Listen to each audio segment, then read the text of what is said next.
any questions you may have. And please stay with us. Our Ring the Bell phone news is coming up in just a sec. The following program is intended for listeners who are blind, have low vision, or another print disability that makes reading, holding a book, or turning a page difficult or impossible. The content is copyrighted by the respective publishers. For more information, please visit us on the web at nfradioreading.org. Your Niagara Frontier Radio Reading Service now presents a reading of articles and features from the Buffalo News for Sunday, March 8th. Your reader for the first hour will be Edwin J. Vieira, and for the second hour, your reader will be Ron Bickelman. First, a look at the upcoming weather forecast. For today, clouds giving way to sun, breezy and cooler with a high of 47, and clearer tonight with a low of 41. Starting off the work week, on Monday, it'll be sunny, becoming windier and warmer with a high of 61. Tuesday, some sun, then turning to clouds with a couple of showers and a thunderstorm in the afternoon with a high of 59 and a low of 51.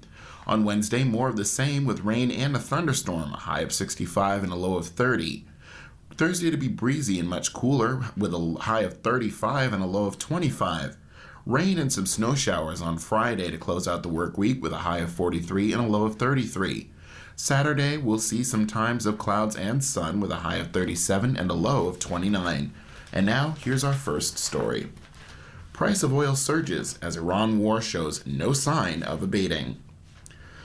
The price of oil surged higher and showed no signs of halting its rapid climb a week after the U.S. and Israel launched major attacks on Iran that escalated into a war in the Middle East.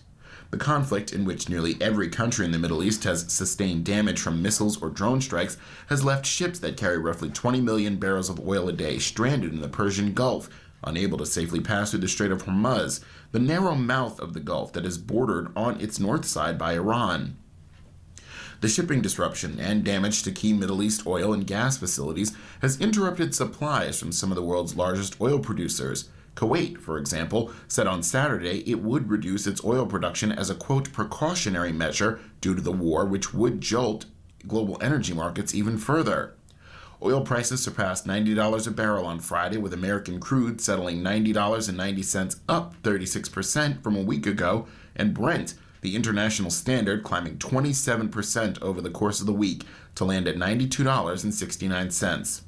The fallout is ratcheting up what consumers and business will pay for gasoline, diesel, and jet fuel, with some drivers already feeling it at the pump. It's crazy. It's not needed, especially at a time when people are already struggling, but not unexpected from all this turmoil that's going on, said Mark Duran, who was pumping gas in Middlebury, Vermont on Friday.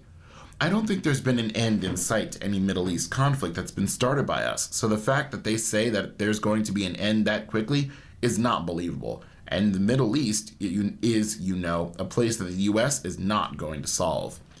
President Donald Trump said Monday that the U.S. military operation is expected to last 4 to 5 weeks, but has the capability to go far longer. On Friday, Trump appeared to rule out talks with Iran absent its, quote, unconditional surrender. The more news we get, the more it seems like this is going to last a really long time, said Al Salazar, head of macro oil and gas research at Enverus. In the U.S., a gallon of regular gas rose to $3.41 on Saturday, up about 43 cents from a week ago, according to AAA Motor Club. Diesel was selling at $4.51 a gallon on Saturday, up 75 cents from a week ago. The price shocks were felt even more heavily in Europe and Asia, markets that rely more heavily on energy supplies from the Middle East. Diesel prices doubled in Europe, and jet fuel prices rose close to 200% in Asia, according to Claudio Galimberti, chief economist at Rystad Energy. Energy prices climbed throughout the week as Iran launched a series of retaliatory attacks, including a drone strike on the U.S. Embassy in Saudi Arabia, and the conflict widened. Iran also hit a major refinery in Saudi Arabia and a liquefied natural gas facility in Qatar, halting flow of refined products and taking about 20% of the world's LNG supply offline. We keep seeing news of vessels being hit or refineries and pipelines, so the list is very long, Galimberti said. As a result, roughly 9 million barrels of oil per day are off the market because of facilities being hit or producers taking precautionary measures, he said. Right now, with all of this shut in, we're in a situation of extreme deficit. The U.S. is a net exporter of oil, but that doesn't mean it's immune to increases in the price of oil or gasoline, or that its producers can just make up the difference. Oil's traded on global markets, so even the oil produced in the U.S. has risen in price based on what's happening in the Middle East. And for many Americans, oil producers, if you put more wells in the ground, there's about a 6-month lag before you get the production uplift, Salazar said. In addition, the U.S. can't simply turn all of its crude oil into gasoline. That's because most of the oil produced in the U.S. is light, sweet crude, and refineries on the east and west coasts are primarily designed to produce heavier, sour crude. As a result, the U.S. exports some of its crude oil and imports some refined products, such as gasoline. Jerry Delpiaz of Covington, Louisiana, said he started filling up his cars and gas cans on the day that they announced that the U.S. had started military operations against Iran, because he assumed gas prices would climb. I can weather the storm because I'm in a good financial position, but I feel sorry for my fellow citizens who are living paycheck to paycheck, because they have to drive to work, and they have to change the oil and all those things, Delpiaz said. And they need some relief. It doesn't seem to be coming anytime soon. Trump issued a plan Friday to ensure losses up to approximately $20 billion in the Gulf region, aiming to restore confidence in maritime trade, help stabilize international commerce, and support American and allied businesses operating in the Middle East. But some energy experts said extra insurance won't solve the problem. The problem is that in the oil trading, oil shipping world, people are worried about counterterrorism, said Amy Jaffe, director of the Energy Climate Lab, Justice and Sustainability Lab at New York University, adding they're worried about automated drone speedboats, weapon-carrying flying drones, and mines and other devices. In order for the United States to create the atmosphere that undoes the current bottleneck at the Strait of Hormuz, there has to be some credible demonstration of solutions to the counterterrorism problem. Salazar wondered what the new normal would look like if the Strait of Hormuz was effectively reopened and what effective security would look like. All it takes is one individual with an RPG, rocket-propelled grenade, to stand on the shore and take out a tanker, right? Salazar said. And this is forever. Do you know what I mean? Private lawyers earn big money as assigned counsels. Taxpayer-funded program scrutinized in county report. The top private practice lawyers who receive taxpayer money to represent low-income criminal defendants face new scrutiny after the Erie County Comptroller's Office issued a report showing that of the 16 highest-paid lawyers in the assigned counsel program, 8 received more than $300,000 in state and county money in 2024. That includes Amherst-based lawyer Andrew Tabashnek, who led the pack that year with a total payment of $465,400 in 2024. The Erie County Comptroller's Office also noted in its report that an attorney handling a misdemeanor case billed the assigned counsel program $14,206, with 44.5 hours billed as, quote, legal research. That was Tabashnek's case. As previously reported, the assigned counsel program cost state and county taxpayers more than $20 million in 2024. The program's top 15 earners received $4.6 million of that money based on a Buffalo News report of Comptroller's Office report data. That includes lawyer Peter Vassilian, who currently serves as chairman of the assigned counsel program's board. The Comptroller's report obscures the names of the top lawyers who billed the most hours and received the most money from the assigned counsel program, but the names were provided to the Buffalo News in response to a Freedom of Information law request. Since the report's public release on Thursday, county officials have called for a formal investigation of the district attorney's office or state attorney general's office to determine whether any individual lawyers may have overbilled the county and state, both of which fund the assigned counsel program. County Executive Mark Poloncarz said the assigned counsel program was not meant to be a primary source of income for lawyers. Somewhere along the last few years, it became this cash cow for a number of attorneys, and it's wrong. So I'm very concerned, he said. The Comptroller's Office did a good review. It corroborates a lot of the information that we'd heard whispered behind the scenes for a while now. That's something wrong there. I don't believe it can just end with this. There needs to be some additional eyes on it. District Attorney Michael Keene sent a response letter to county legislators John Gilmore and Lindsay Larigo, who had asked Keene to consider a formal investigation following up on the Comptroller's report. Keene responded he would review the report and supporting documents to decide whether further action is warranted. Former District Attorney John Flynn said it would be impossible for the District Attorney's Office to directly pursue any investigation due to conflicts of interest with assigned counsel program lawyers who may have hundreds of cases before the DA's office, and assistant district attorneys might serve as witnesses in any subsequent investigation. In that case, assuming Keene believes the matter is worth further investigation, Keene would need to refer the investigation to either the State Attorney General's office or another district attorney's office, which would serve as a special prosecutor. Defenders of the assigned counsel program say the program plays a vital role in ensuring the constitutional rights of criminal defendants who are entitled to quality legal representation. Vasilian pointed out that the comptroller's report states the program, quote, is generally administered in a structured and operationally functional manner, and that changes will be taking place over the next couple of months to align with the comptroller's office recommendations. The recommendations are not unreasonable, Vasilian said, and some are being implemented presently, and some will be implemented as soon as we can get hold of the technology to do so. Top billers defend pay. The comptroller's office analysis includes charts highlighting lawyers who carried high caseloads, submitted a high number of billable hours, and received the highest annual payments between 2022 and 24. The data show lawyers Tabashnek, Robert Steinhaus, and James Maloney submitted the most billable hours in that period and received the highest payouts from the program. All three billed a total of more than 7,000 hours to the assigned counsel program from 2022 to 2024, and all three said they work long hours and rarely take days off. People talk about work-life balance, Tabashnek said. I don't even really believe in that.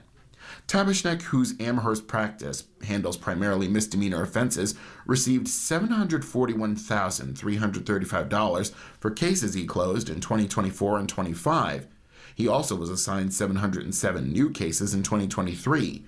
No other high-volume lawyer working with the assigned counsel program took more than 500 cases during that time period, and most took fewer. Tabashnek said he's proud of the results he's gotten on behalf of his clients. My life is built around this, he said. One thing that I really want to be very clear about is that every single client I've ever had is the most important case. You can ask the district attorney. Sometimes I'm over there dropping off motions every day of the week. He also said he didn't push for the increase in rates, which the state approved in 2024 and contributed to higher payments. Throughout the period covered by the report, I followed the established billing procedures of the assigned counsel program, he said in a follow-up statement. My vouchers were submitted timely and reviewed through multiple layers of oversight, including ACP administrative review and judicial approval. I've cooperated fully with that process at every stage. Both Steinhaus and Maloney said they're among the few lawyers in the program experienced enough to take serious felony cases, including homicides, which are naturally more time-intensive. Those cases can take a year or two to resolve and are only billed once they have been closed. Both men said they work 7 days a week, have represented headline-drawing defendants, and wake up early in the morning to review their cases before court convenes.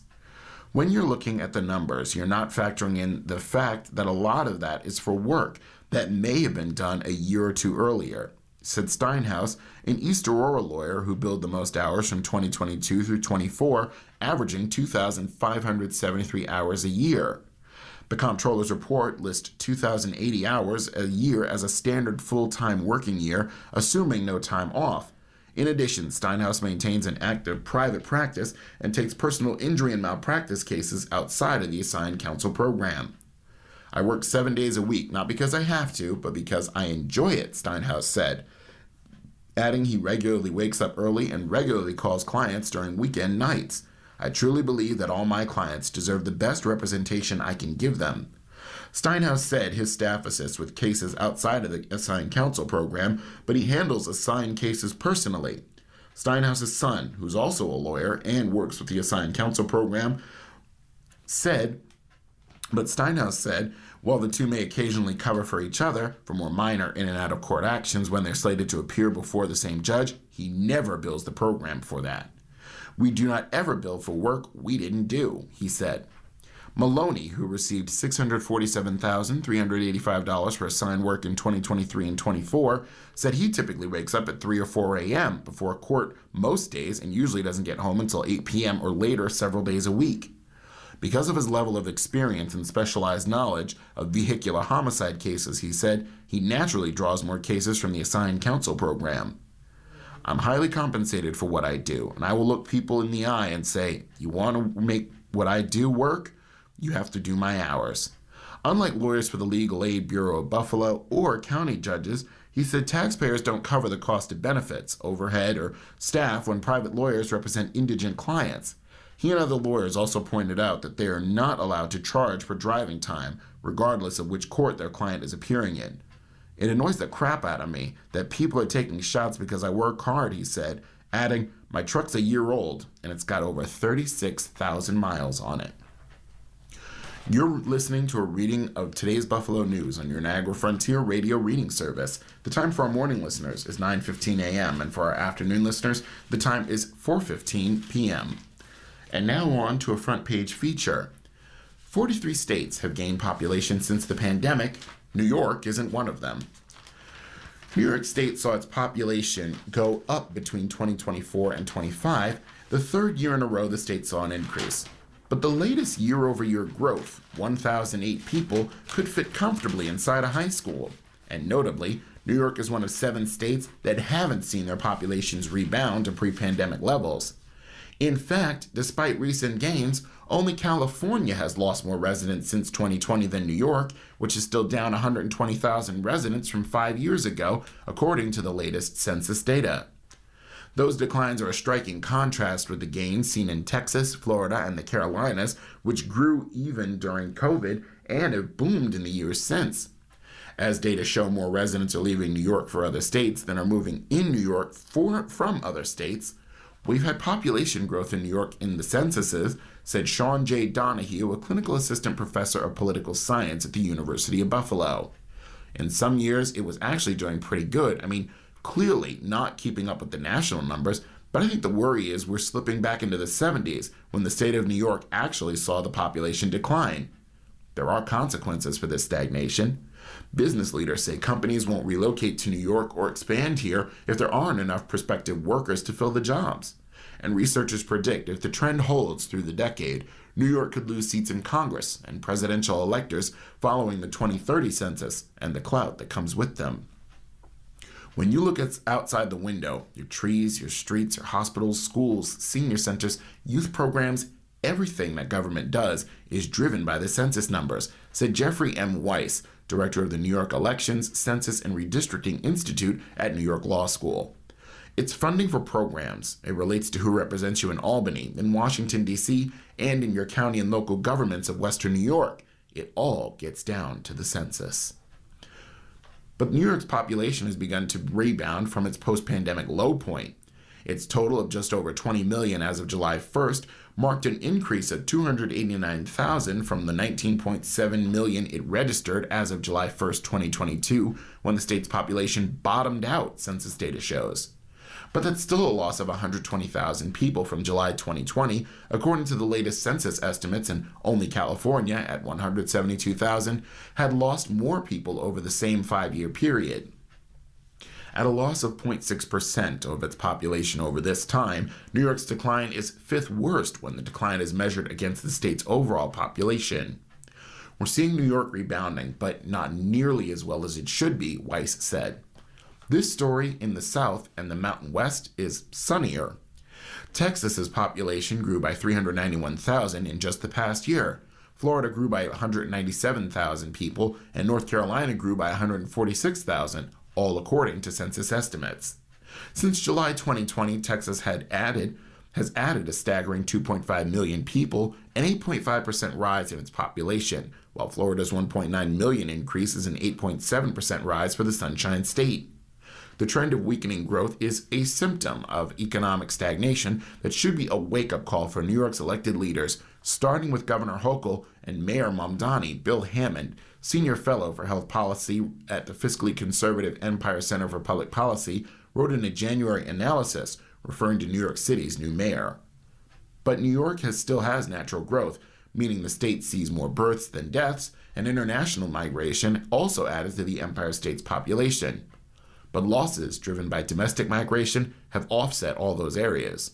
In other words, there are more leaving New York for other states than are moving into the state from other parts of the country.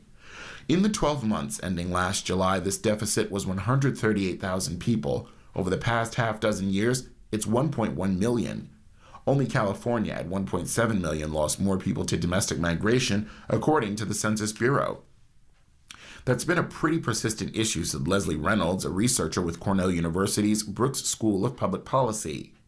Florida was the biggest gainer in this category at 890,000 people since 2020, followed by Texas at a net increase of 813,000 people from other states. And now on to world news. A day of terror after Mexican cartel boss is killed. There are two sides to the town on Jalisco's Tequila Trail. One is the charming pueblo in foothills lined with neat rows of agave cactus. In the central plaza, you'll see swaths of hand-woven fabric draped like canapes over the cobbled streets, splashes of pink, blue, yellow, and green offering welcome shade from the afternoon heat. Locals boast that their cielo tejido is world famous and once even went on display in Dubai. The other version of Estalén is one most people are scared to talk about. It's the place where cartel foot soldiers torched the gas station last week, along with the bus depot, a state-run bank, and dozens of vehicles, leaving residents hiding in their homes during a 24-hour reign of terror. Many remain fearful in the aftermath, left wondering whether a sense of normalcy ever will return, and venting frustration with local authorities who seemingly did nothing to intervene amid the chaos. This area was once the domain of Mexico's original cartel godfathers, among them Rafael Caro Quintero, or El Número Uno, the number one, who was rumored to have kept a residence nearby. Today, it belongs to the Jalisco New Generation cartel. The recent mayhem followed a Mexican military operation on February 22nd that killed the group's leader, Nemesio Ruben Osoguro Cervantes, known as El Mencho. Reprisal attacks were widespread, hitting at least 20 states, and days after the chaos, the charred husks of vehicles and OXXO convenience stores still were visible heading west out of Guadalajara, the state capital, toward the Pacific. Reaching Ixtatlan takes about a 90-minute drive from Guadalajara. It was among the hardest hit places in terms of property damage. Official statistics are hard to come by, but town residents, several of whom asked to be identified by only first name to protect their safety, estimated around 80 cars were set aflame in a municipality of just 20,000 people.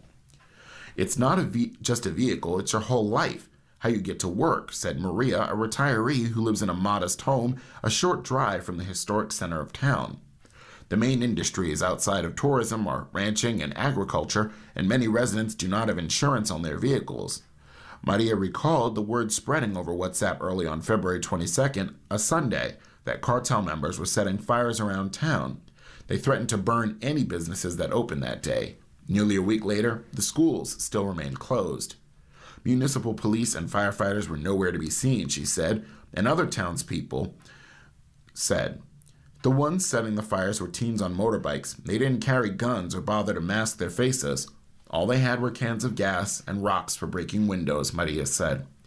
The night was interminable with explosions. The next day was a big silence. Maria was among the locals sweeping up the ashes and trying to scrub burn marks from the streets and buildings when the Times visited Ixtalan in the days after El Mencho's death. As a police truck approached and threatened to interrupt the cleanup effort, Maria stood in the street and blocked the way, hands on her hips in a pose of defiance.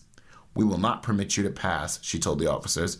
"Get out of here. We don't want you here. The state should have been here before, if only just to help us clean." The police truck idled for a moment before reversing down the street, drawing a round of applause from the crowd that had formed on the block. A row of parked cars had been set on fire. The flames had swept across the sidewalk onto the doorstep of a family's home. The front door was a charred black, and the smell of smoke and soot lingered in the entryway. The household matriarch, Sylvia, age 64, said it took them 5 hours of dousing with buckets to extinguish the flames.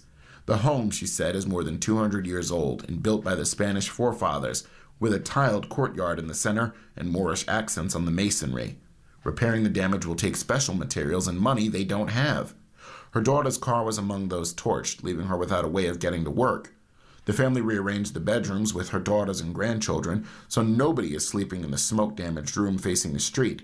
A former teacher whose job took her to rural towns, Sylvia said some of her students would speak about the drug business that was operating in the shadows, poppy fields hidden deep in the mountains, landing strips for planes coming from Colombia. But those were simpler times. Everything was different then, she said. The cartels kept to themselves. They were never messing with the people.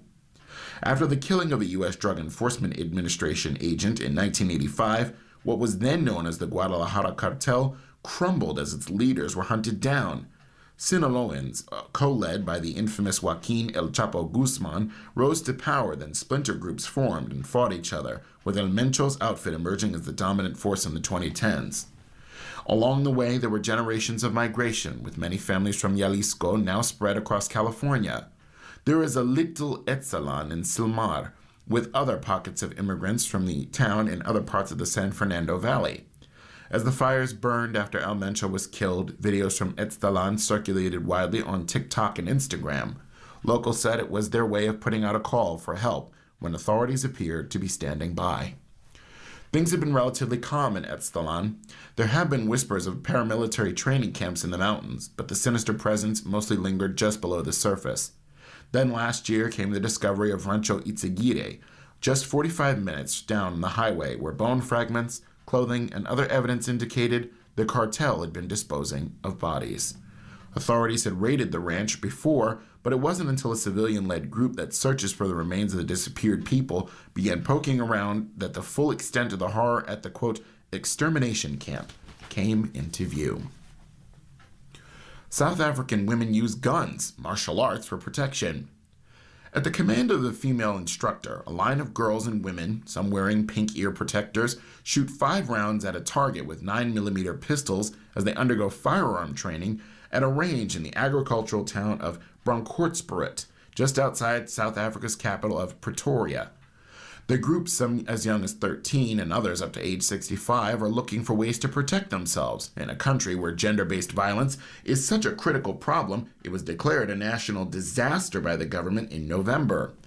Check your grip, check your line of sight, shouts Claire von der Weitzen, the lead female instructor at Lone Operator Shooting Range, as women with manicured nails reload for another round. The training course is specifically designed for women and offers practice in real-world scenarios like self-defense firing while lying on their stomachs and backs. Femicide rates in South Africa are among the highest in the world, according to the United Nations Women and United Nations Agency, the UN Women, the United Nations Agency for Gender Equality. A South African study in 2022 found more than 35% of South African women ages 18 and older had experienced physical or sexual violence at some point. In most cases, the perpetrator was an intimate partner. Sune Dutoit, a working 51-year-old grandmother, was pushed to take up firearms training after surviving a home invasion by 5 men, who tied her up and ransacked her house, she told the Associated Press.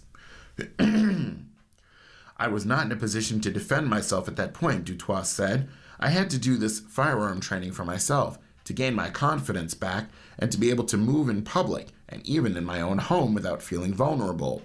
She called the women's firearm training group, quote, a family of support. Firearms training in South Africa is heavily regulated.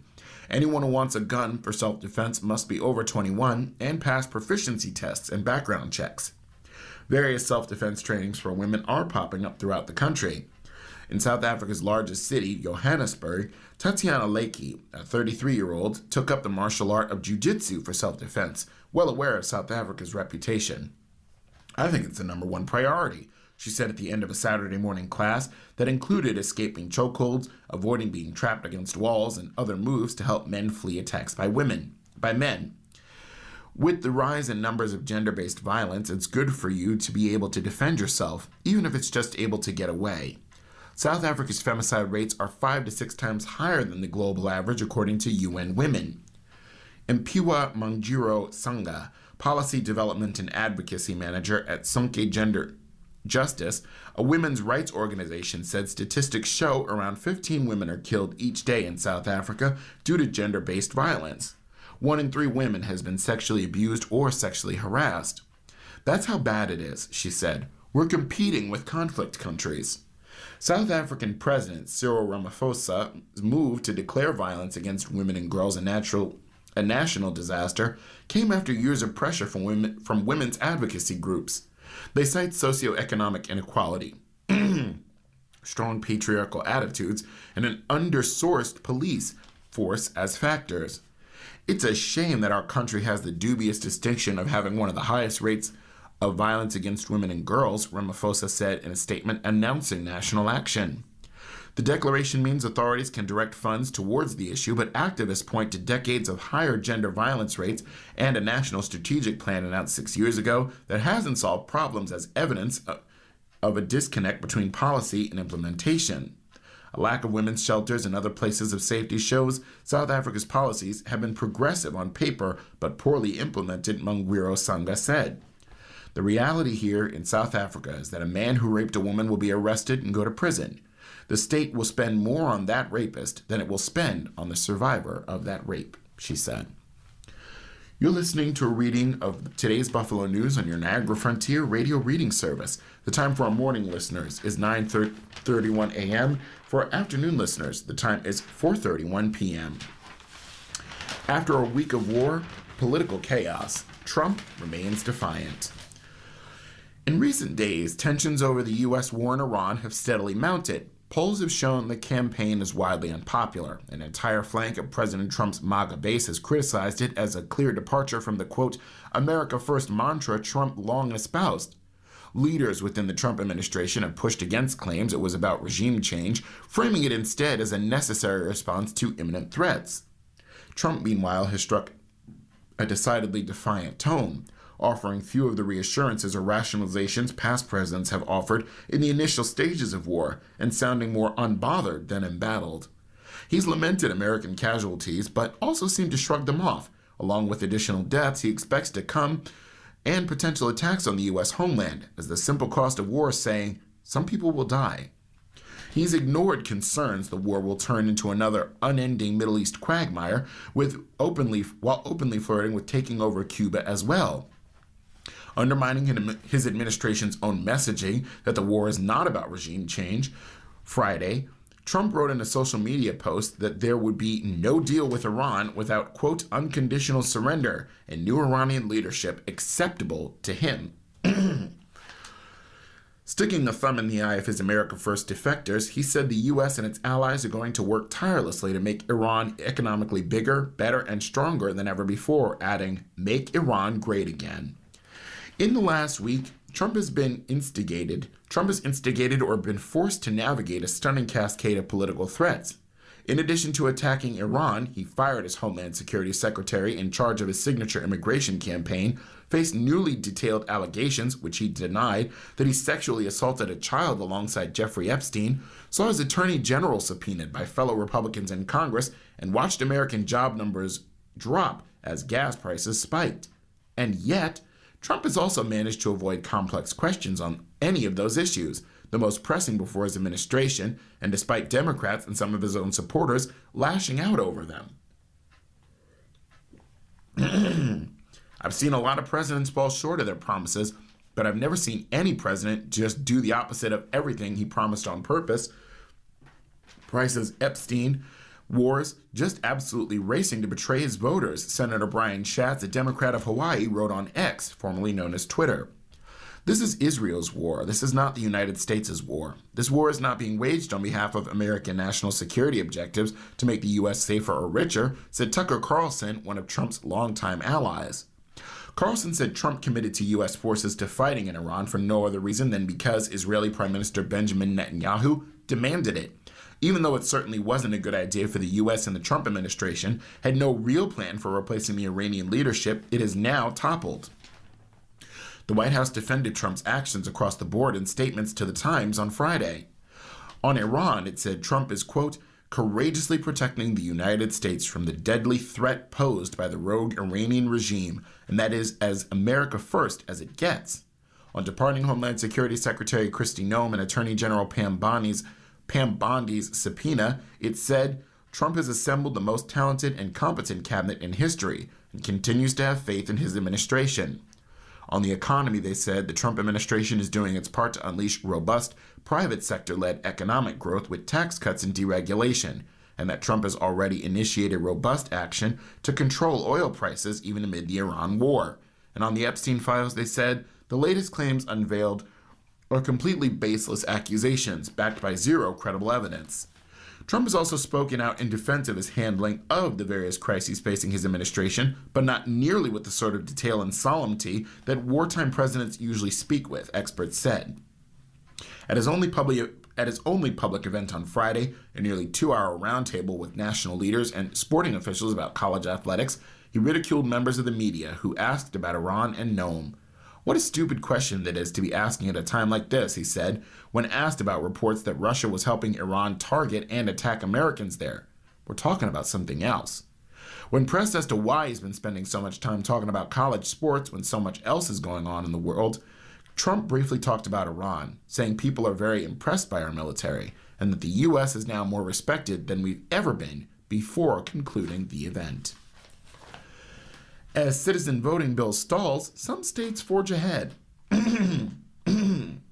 While the U.S. Senate remains deadlocked over President Donald Trump's call for strict citizenship voting requirements, Republicans in some states are pressing ahead with their own measures that could require documentary proof of citizenship to join or remain on the voting rolls.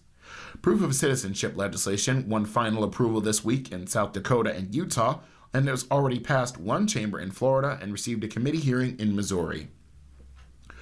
In Michigan, supporters of voter citizenship documentation submitted 750,000 petition signatures last week in a ballot to get a constitutional amendment on the November ballot. Federal law already prohibits non-citizens from voting in U.S. elections, with violators subject to fines, imprisonment, and potential deportation. When people register to vote, they affirm under penalty of perjury that they are U.S. citizens. But Trump contends that's not enough. He wants prospective voters to show proof of citizenship. The Federal Safeguard American Voter Eligibility, or SAVE Act, would require documentary proof of U.S. citizenship to register to vote. That could be satisfied with such things as a U.S. passport, citizen naturalization certificate, or a combination of birth certificate and government-issued photo ID. The federal bill also would require a photo ID to cast a ballot, which some states already mandate. The Republican-led U.S. House approved the legislation last month on a mostly party-line vote, but it stalled in the Senate under a filibuster threat from Democrats. Legislation passed in South Dakota and Utah would create a two-tier voting system. People who provide documentation of their citizenship could vote in all elections. Those who do not could vote only in federal elections for president, U.S. Senate, and U.S. House. Nothing further. The bifurcated voting system is modeled after Arizona, where tens of thousands of voters who have not provided proof of citizenship can cast ballots only in federal elections. Arizona implemented its system after the U.S. Supreme Court ruled in 2013 that the state could not require citizenship documentation for federal elections. The bills in South Dakota and Utah would take effect upon a governor's signature, meaning they would be in place for newly registered voters ahead of the November midterm elections. Utah's bill also directs election officials to use an online service from U.S. Immigration and Customs Enforcement to check the citizenship status of existing voters. Those flagged would be sent notices asking for proof of citizenship to remain eligible to vote in all elections. Neither the Michigan initiative nor legislation passed by the Florida House would require people to submit proof of citizenship when registering to vote. Instead, the measures would create a behind-the-scenes review that could result in some people being asked for citizenship documentation. Under the Michigan measure, the Secretary of State would review driver's licenses records, juror records, and federal Homeland Security and Social Security data to determine if registered voters are citizens. Those flagged would be removed from the voter rolls if they can't provide proof of citizenship. The Florida legislation would require election officials to verify the citizenship of all registered voters using the state's driver's license database. Anyone whose citizenship could not be verified would be required to submit documentary proof.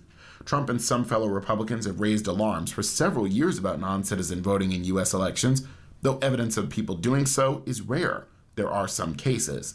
In 2024, a student from China was charged with perjury and attempted illegal voting after registering to vote by showing a University of Michigan student ID and signing a document asserting he was a U.S. citizen. He later contacted a local clerk's office requesting to get his ballot back and ultimately fled the country. The case provided part of the impetus for the Michigan Ballot Initiative, said Paul Jacob, chairman of Americans for Citizen Voting, which is backing the measure. "We want a system we can have confidence in," Jacob said. "The way you avoid big problems in elections is to fix the small problems when they rise up and present themselves."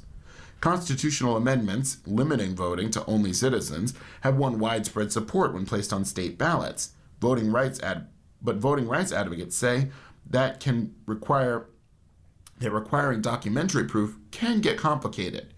During a recent debate in the Florida House, Democratic State Representative Ashley Gant recounted how her aunt was born in South Carolina home at a time when some hospitals didn't accept black patients.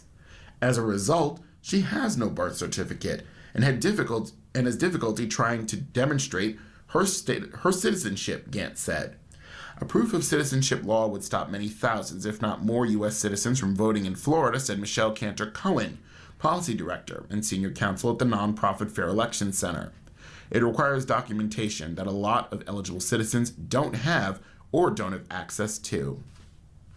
You're listening to a reading of today's Buffalo News on your Niagara Frontier radio reading service. The time for our morning listeners is 9:41 a.m. and for afternoon listeners, the time is 4:41 p.m. And now on to business news. Delaware North Sports Service moves ahead without the Bills. You enter with class, you leave with class, new hospitality chief says. Never say never when it comes to Delaware North working with the Buffalo Bills at their new stadium. The Buffalo headquartered hospitality and food service management company has a new leader of sports service who's not ruling out the potential for Delaware North to one day serve as the Bills' concessionaire. But the opportunity might not come around for many years. Last month, longtime Delaware North executive and Buffalo native Tom Barney was named the president of hospitality and retail, the company's flagship division. Barney enters a position where he'll oversee massive operations spanning 50 locations and all major professional sports leagues. But that no longer includes what was a valuable commodity for the company, the football stadium of its hometown. It won't make or break Delaware North, but it was certainly a big hit to the company's psyche. When the $2.2 billion new Highmark Stadium opens later this year, Legends Hospitality is taking over the food and beverage program after Delaware North lost a bid to remain the concessionaire, a role the company has served in since 1992.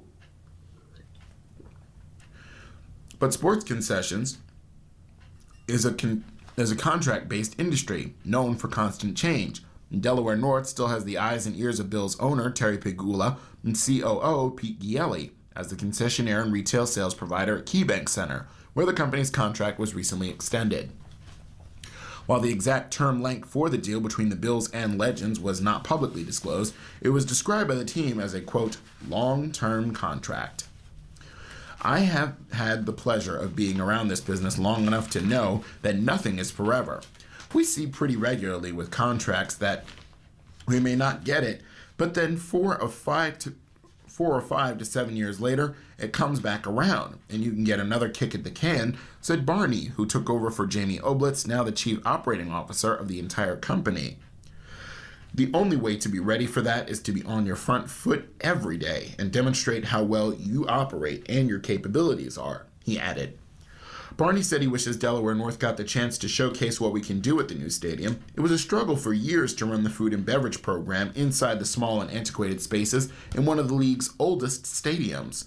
There will be no limitations at the new stadium, where infrastructure has been specifically designed to create modern and high-level spaces for food service. The old Highmark Stadium has been a challenge with the lack of space and a lack of kitchens, so I think we sort of took the brunt of that, Barney said. The fan experience is going to be exceptional in the new stadium, partly because they built it for the needs of today and not what was needed 50 years ago. We've done it in different buildings and stadiums, and to be able to do it in our hometown really would have been fantastic. Delaware North is now winding down in the current stadium, which includes moving usable products and equipment to other facilities and donating some to select nonprofits. Also, many workers from the stadium have moved to other open positions at Delaware North, including KeyBank Center, and local restaurants and entities run by the company, while others have transferred to out-of-town venues where the company provides services. Some have moved on to opportunities in other companies like Legends. This is a business where contracts can come and go. I think it says a lot about who you are as a business and company with how you handle yourself in the best of times and during struggles, Barney said. You enter with class, you leave with class. The company sees opportunities at KeyBank Center for some building infrastructure improvements as part of hundreds of millions of dollars in renovations that could come with the Sabres signing a new lease for the building. Barney has already been digging in on the potential for the KeyBank Center site. The Sabres are now in preliminary lease negotiations and developing long-term plans for how the team envisions that building operating. When the time is right, Delaware North will likely be heavily involved in that, Barney said. The two sides reached an agreement last year on a contract extension through at least the next 3 seasons. We have a great relationship with the Sabres, Pete Gielli, and the Pegula family, so we're thrilled to be operating at KeyBank Center, Barney said. We're at the ready to help them make the Sabres experience as great as it can be. Personal finance, handling with care. How to approach managing a loved one's financial affairs. When Beth Pinsker's mother became too ill to manage her own finances, she and her brother stepped in to pay bills and monitor accounts on her behalf. As a financial journalist and certified financial planner, Pinsker figured she was well prepared for the task. It turned out to be much more complicated than she envisioned. Her subsequent book, My Mother's Money, A Guide to Financial Caregiving, documents her challenge and shares advice for others. You hit a certain age in life and you become a caregiver, and nobody prepares you for it, Pinsker says. Taking over the entire financial existence of another human being is complicated and time-consuming, she adds, and many of us will probably need to do it at some point. In 2024, a NerdWallet survey found 55% of Americans either were currently or plan to assist their parents financially, whether that meant paying for things, managing their money, or both. And here are 5 lessons from Pinsker's book. Number 1, be mentally prepared to help aging relatives. It's 100% going to happen to you, Pinsker says, referring to financial caregiving. You might be the caregiver to a parent, or you might need financial caregiving. Nobody escapes this. It's a freight train coming for everybody. While we can't avoid it, we can prepare for it by making room in our lives to take on the task when necessary. This is not a task you can hire out. This financial stuff gets done by the next closest family member, Pinsker says. 2, ask your parents about their finances before they need help. Starting these less than comfortable conversations early is important, Pinsker says. Ask aging parents if they have estate planning documents in place, and take time to understand their financial wishes and end-of-life care preferences. When you know what your parents want, you don't have to guess because you don't have to guess under time pressure when you're suddenly being asked for answers at the hospital, she adds. Number 3, obtain access to your parents' phone and computer. If you don't have access to a person's phone, you have a problem, Pinsker says. You'll likely need it to be able to manage many of their accounts and any important digital assets after they pass. In addition, you should know how to access their passwords for important accounts, she says. Many companies like Apple, Google, and Facebook allow users to set up a legacy contact, an approved person who can take over a person's accounts after they die. Helping your parents set that up can make it easier for you to gain access when needed. Number 4, make time to follow up on paperwork. Pinsker had to file her mom's tax returns with the IRS and contact the Social Security Administration because her mom's final check never arrived after she passed. I had never heard of that happening. It's not something that comes up until it happens, she says. Knowing her mom would have wanted the money she was owed, Pinsker tracked down the last check, which turned out to be harder than it sounds. I'm a CFP, and I could not fill out the form and find the correct mailing address, she says.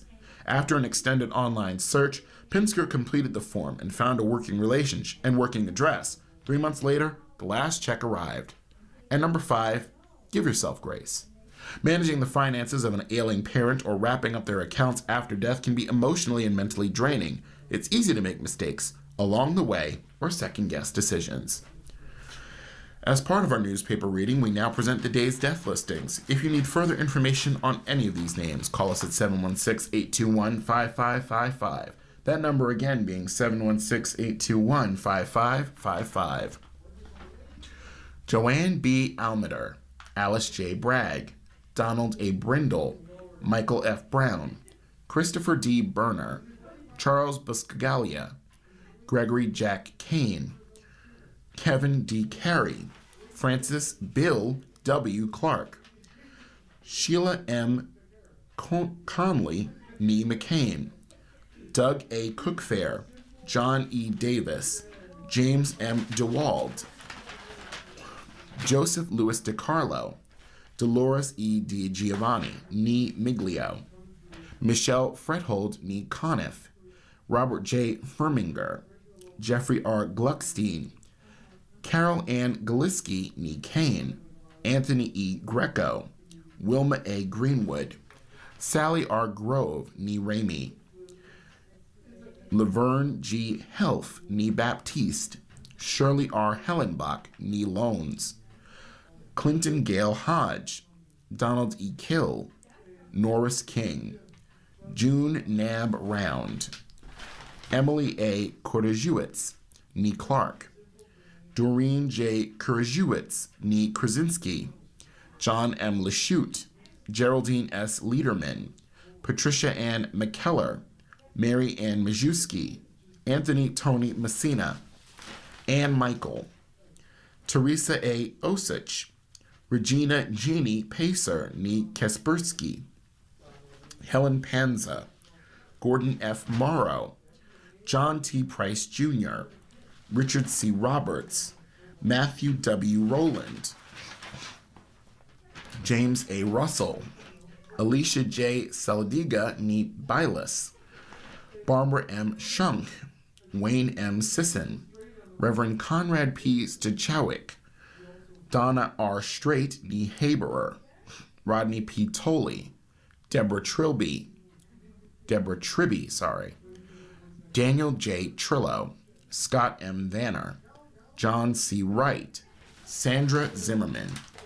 If you need further information on any of these names, call us at 716-821-5555. That number again being 716-821-5555.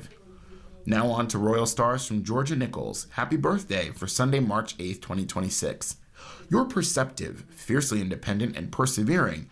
You also have a highly developed intellect. Lucky you. This year is all about socializing and enjoying life. The stars show the kind of day you'll have, with 5 being dynamic, 4 being positive, 3 being average, 2 being so-so, and 1 is just difficult. For Aries, you're having a 3-star day. Research and behind-the-scenes discussions might benefit your home and family today. Tonight, check your finances. Taurus, a 4-star day. This is an excellent day to make future plans based on past events, because Mercury's in retrograde right now. Do not initiate new projects. Tonight, listen and cooperate. For Gemini, a 3-star day. You still look magnificent in the eyes of others today. In fact, this is a good day to make your pitch about something, wrap up an old deal, or rethink goals and plans. Tonight, help someone. Cancer, you're having a 4-star day. Your enthusiastic attitude makes today the perfect time to wrap up big writing projects or tweak travel plans. Tonight, socialize. Leo, a 3-star day. Today you can make use of the Mercury retrograde energy and wrap up old details regarding inheritances, shared property taxes, and debt. Tonight, cocoon at home. For Virgo, you're having a 4-star day. A candid discussion with a close friend, partner, or spouse will be productive or meaningful today. You might rehash some old problems or old ideas. Tonight, discussions. Libra, you're having a 3-star day. This can be a productive day because it's the perfect time to wrap up old business and finish old projects related to your job, your health, or your pet.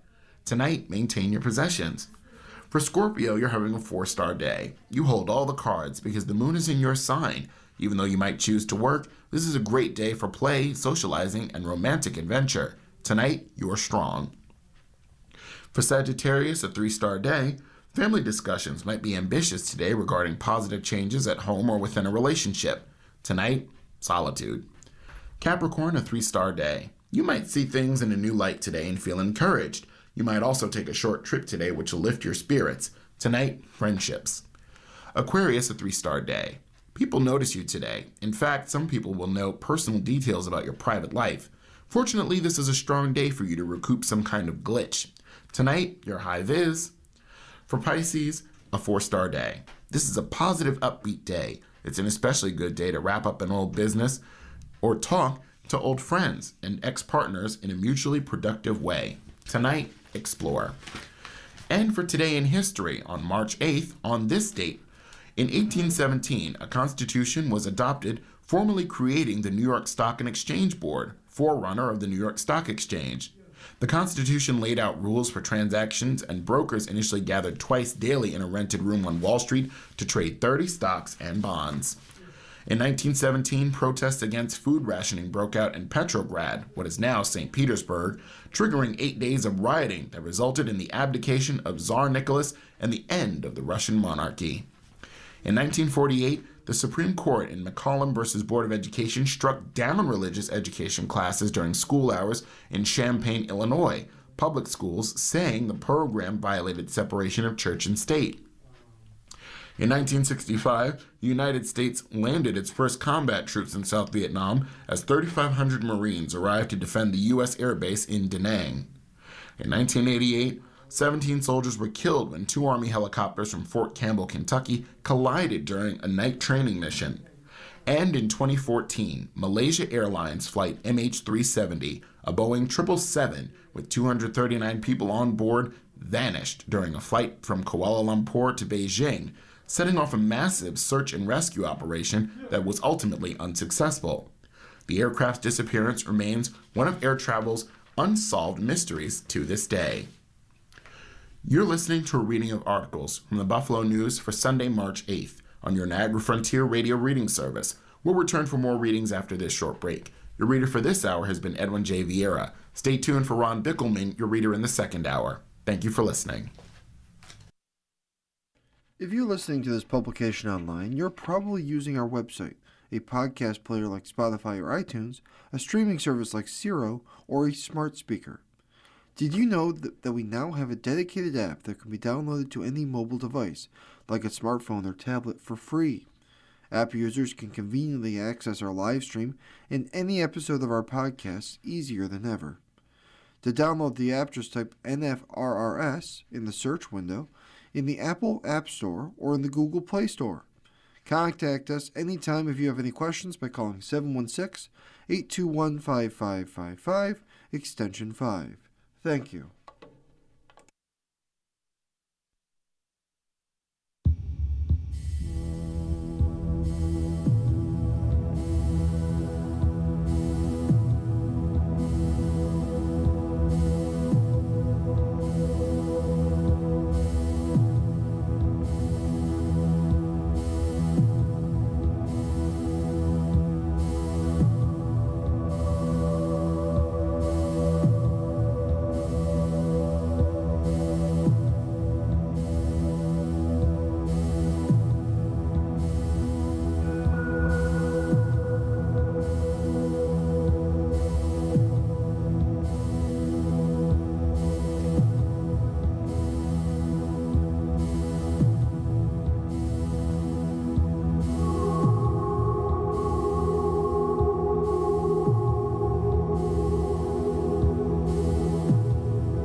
continue now with our reading of articles from today's Buffalo News on the Niagara Frontier Radio reading service.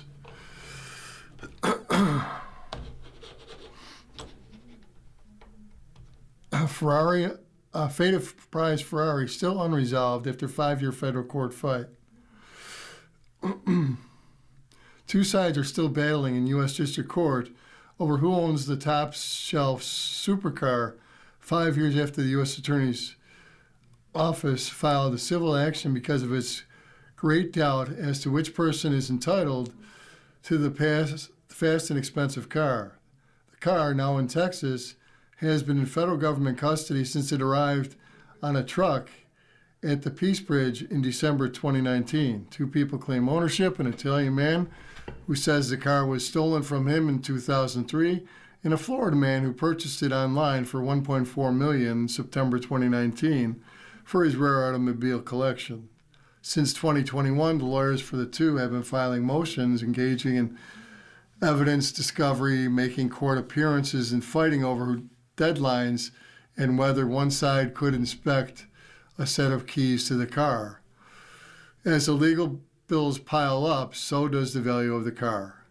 In 2021, the fair market value for the 1996 Ferrari F50, one of just 349 F50s built, was $1.94 million.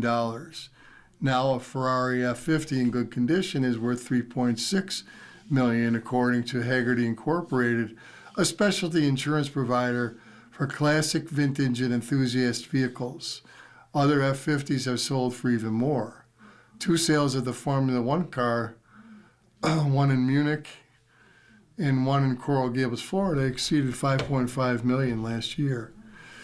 In this case, the car with 10,708 miles on it had an Alberta, Canada license plate when it arrived on the truck in 2019 at the Peace Bridge, where the U.S. Customs and Border Protection officers inspected it. It was being transported on a commercial carrier to Mohammed Al-Salusi of Miami, the owner of Iconic Collection Limited, according to a court record. During the inspection, the officers discovered some of the rivets on the VIN plate on the dashboard were covered in black tar type substance. When the officers looked at pictures of rivets of similar cars, they did not see any glue substance. So CPB placed a hold on the car while it investigated the car's history, and the National Insurance Crime Bureau examined the car. The Bureau sent photographs to Ferrari of Italy and requested information and assistance with identifying the car. Information from Ferrari showed that the car was stolen in Italy in 2003, barely more than a month after Paolo Provenzi, residing in Italy, had bought it with family members. Provenzi had never recovered the car. During a court hearing Friday, Provenzi's lawyer told U.S. Magistrate Judge Jeremiah McCarthy that the car's theft has not been rebutted and that Provenzi deserves his car back. To reward the theft and deny the rights of any victim in this case would be repugnant to justice, said New York City lawyer Adam Levy, who asked for a court order awarding Provenzi sole ownership of the car. Sean O'Brien, the Buffalo lawyer for Lucy and Iconic, asked for a court order awarding the car to his client. O'Brien and Iconic purchased the car from a Japanese entity that specializes in the sale of exotic vehicles. The car's title was clear under both Italian and Japanese law when Iconic purchased it, O'Brien said in court filings. Any claim Provenzi makes for ownership of the Ferrari was extinguished under Italian and Japanese law long before the car reached the Peace Bridge, O'Brien said in a court filing. Even in applying New York law, there was no purported theft to consider. Iconic purchased a vehicle in good faith for fair market value and with a clean title, O'Brien said. O'Brien also raised questions about whether the car was actually stolen and whether Provenzi has a right to claim ownership. Iconic and Lucy's argument that both were good faith purchases of the Ferrari and that it cleared customs in Japan and Canada doesn't matter, Levy said. A thief cannot pass good title regardless of good faith of a downstream purchaser, Levy said in February 23rd court filing. I don't care about the Japanese government, what they have to say about anything, or what Canadian government says, Levy told the judge Friday. Under New York law, it's irrelevant. The vehicle must be returned to a rightful owner, Mr. Provenzi, Levy told the judge. The Ferrari was stolen March 30th, 2003 from a hotel parking garage in northern Italy, city of Imola, during the Ferrari Challenge a car race. The car was reported stolen to the police the same day as to Interpol before it was recovered. In March 2019, Provenzi said he was contacted by someone who said the Ferrari had been found and that someone from a Japanese company that had the car desired to speak to him. Provenzi said he notified Italian police. According to a document filed in the federal court, police encouraged the meeting. He said in the filing, the two men arrived for a meeting in his office in Italy, and they met with Provenzi's brother. After the meeting, one of the men offered $100,000 for Provenzi to withdraw the Interpol police report. The man knew the car, which arrived in Japan in June of 2003, was stolen. Provenzi refused the offer and reported the incident to Italian police. McCarthy said he is willing to write a report and recommend an outcome to the rival court motions, but whatever he decides, his recommendation will go to U.S. Judge Lawrence Villardo for further review, with Villardo scheduled to preside at the death penalty trial for May 14th killer Peyton Gendron. Later this year, the Ferrari case may have to wait quite a while for Villardo's ruling. This was not a case where one side or the other wants to delay, McCarthy told the lawyers. It seems to me the most practical way to resolve this is to consent to trial before me. McCarthy gave the lawyers 2 weeks to say if they would agree to trial before him. It seems unlikely the two sides will settle because they would likely require settling Ferrari and dividing up the proceeds. My client wants his vehicle back, Levy said on Friday. Judge reimposes stay on 17 sex abuse lawsuits against Buffalo Diocese in light of settlement progress. 17 child victims abuse cases that a federal bankruptcy judge allowed in 2024 to move forward in the state court against Buffalo Diocese are now on hold again, as a $325 million diocese plan to settle nearly 900 sex abuse case claims continues to come together. Judge Carl Buckey on Friday reinstated the automatic stay on 17 cases that he has lifted more than a year ago, a move that signaled the diocese is getting closer to ending all sex litigation and achieving the global settlement it has sought through Chapter 11 process that began more than 6 years ago.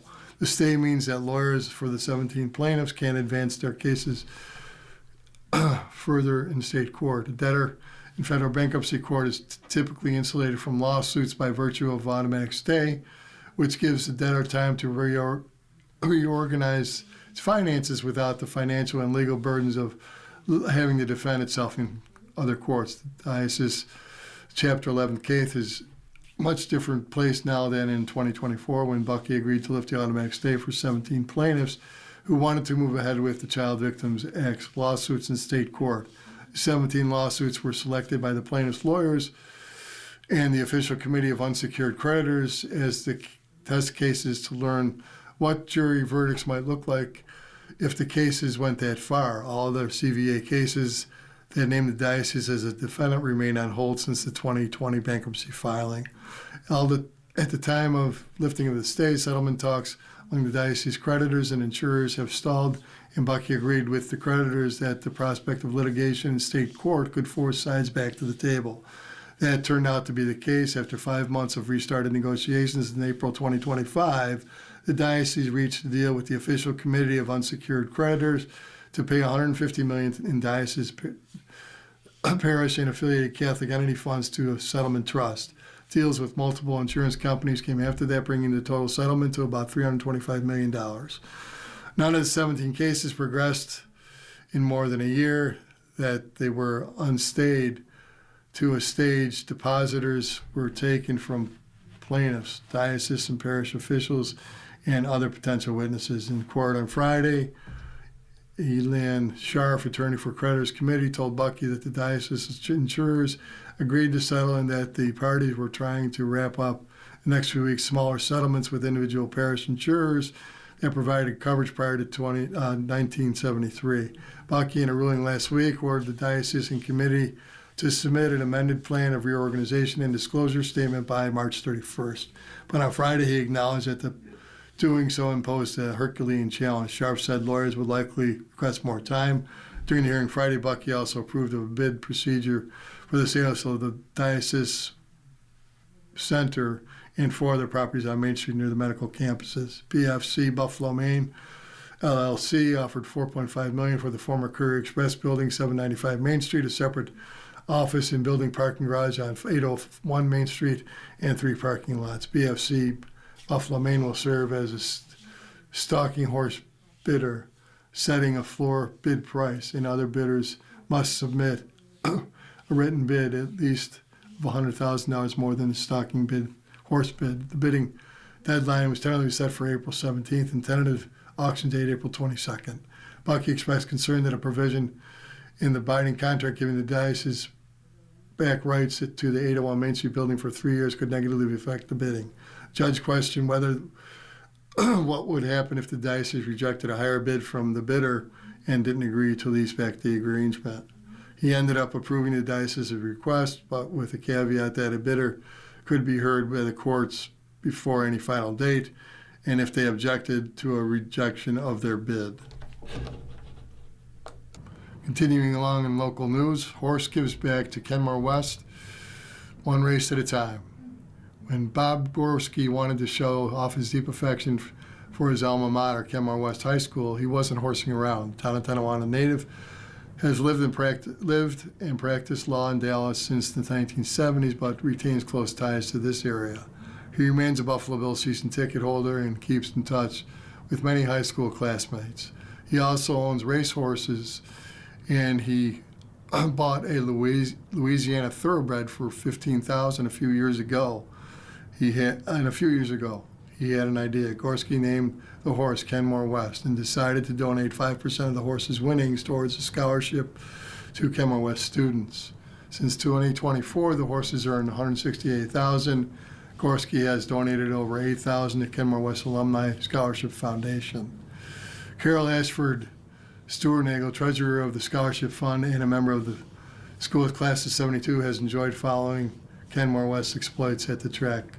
I thought, this is cool. We want an alum that has a horse named after us. I was thrilled. Everyone thinks I'm crazy, but I was thrilled. Gorski fondly recalls growing up on Hartford Avenue in this town and attending Kenmore West.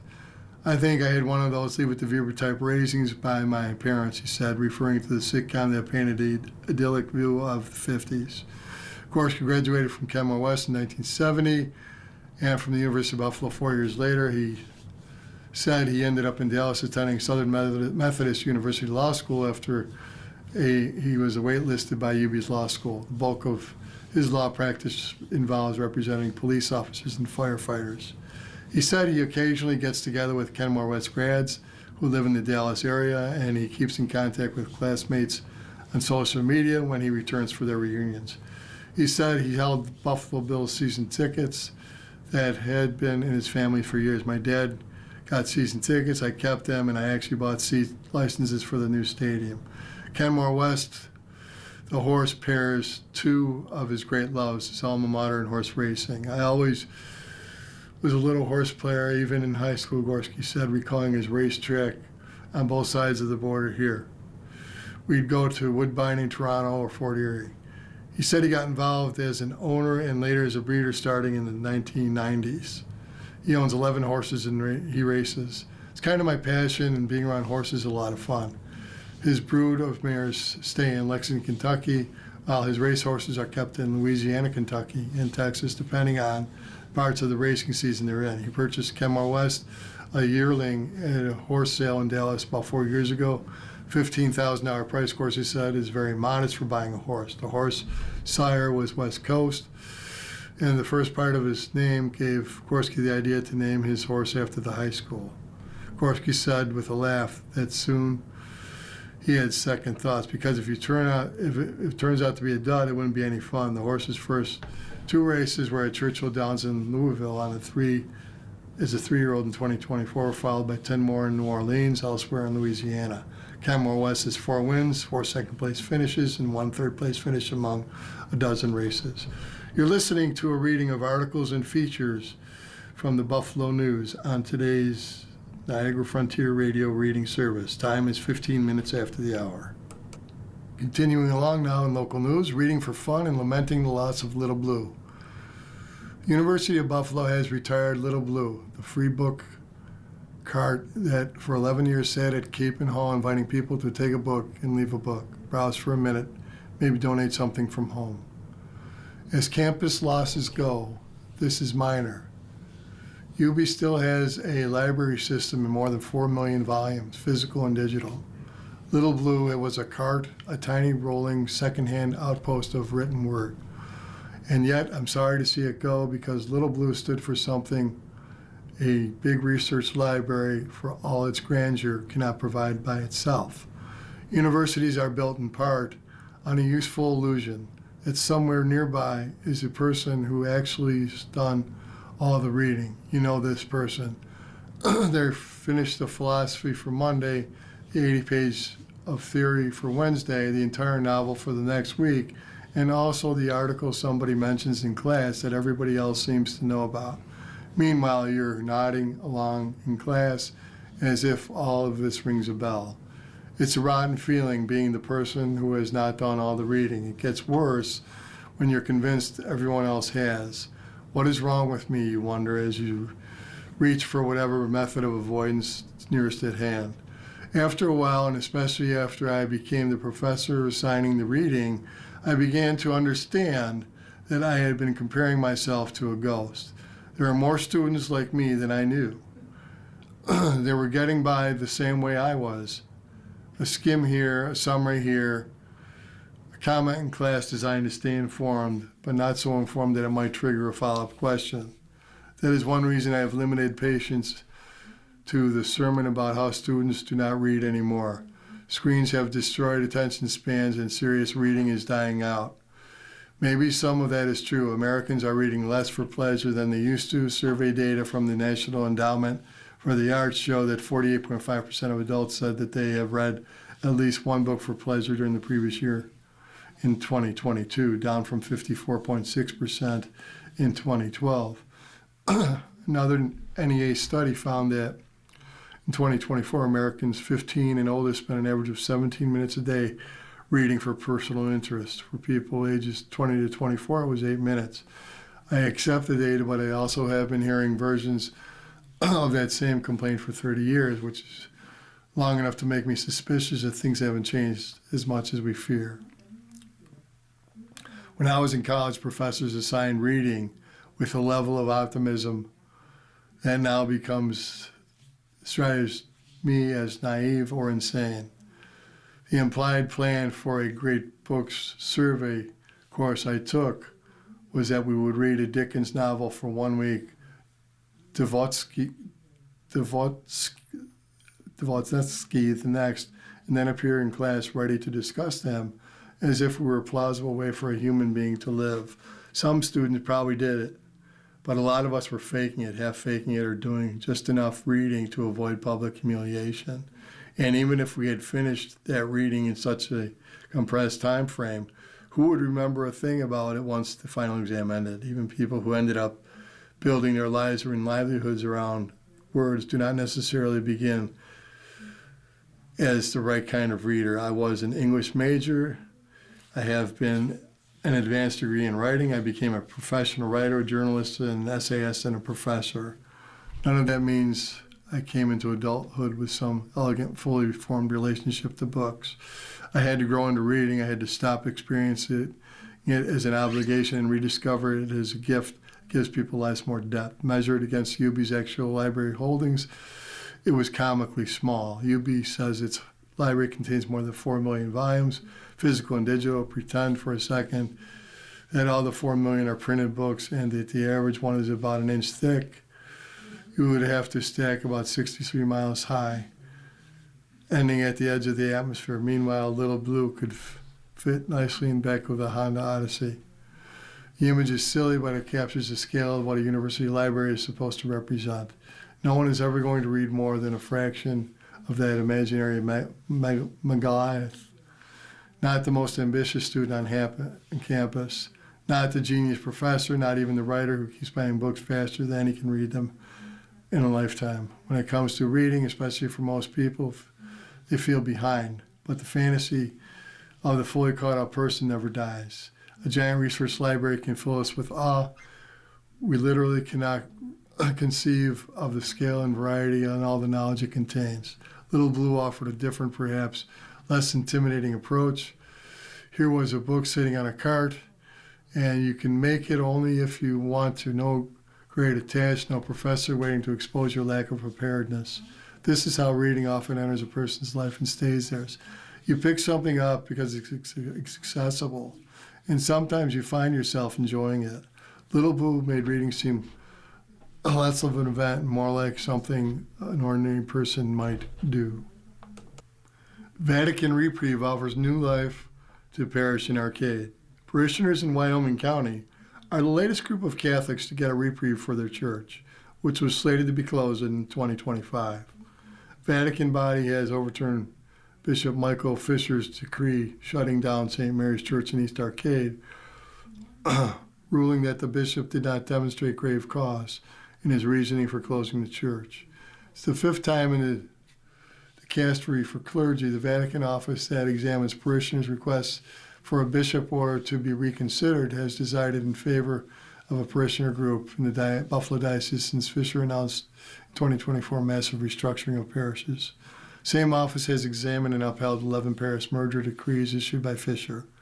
Church law allows Fisher to appeal dicastery decisions overturning his decrees, but he has not done so.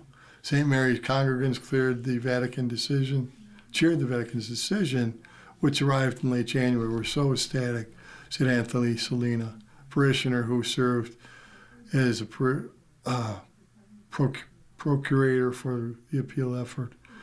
Everybody feels completely revitalized and overjoyed that it's happened. Parishioners already have decided to return to the church L'Enfant in August. East Arcade Congregation is one of the oldest Catholic parishes in Western New York, formed by an Irish Catholic immigrants in 1846, a year before the creation of the Buffalo Diocese. St. Mary's was merged in 2007 with SS Peter and Paul Parish in the village of Arcade and SS Peter and Paul Church as the main worship site and St. Mary's Church as the secondary worship site. In 2024, the diocese officials began undertaking another series of mergers and closures to address diminished finances and waning attendance in many parishes with a growing shortage of priests. St. Mary's Church in Arcade was among the 70 churches slated for closure under a plan known as Road to Renewal. Fisher cited 5 motivating factors for St. Mary's closure. The reasons included that the church wasn't needed by the parish, the foreseen possibility of financial difficulty for the parish, and the parish's inability to maintain all its worship sites and buildings in the future. About 70 parishioners signed a petition asking the dicastery for the clergy to review Fisher's decree and revoke it. The decree was dated January 15th. The dicastery agreed with the parishioners, finding a lack of utility for a particular church cannot itself be a grave cause. That's required for a Catholic church to be shuttered. The dicastery also noted that the accumulation of causes presented by Fisher regarding St. Mary's were not sufficient. Salina said the parish has remained financially sound and vibrant with its sacramental offerings despite the effort to close the East Arcade site. It's truly a small community church, a lot of farmers, a lot of families, a lot of kids, he said. Now let's take a look at Ask Eric. Pel's inflated ego is slowly squeezing the life out of friendship. Dear Eric, I have a friend that I generally enjoy spending time with. However, she feels the need to constantly put into the conversation how great she is.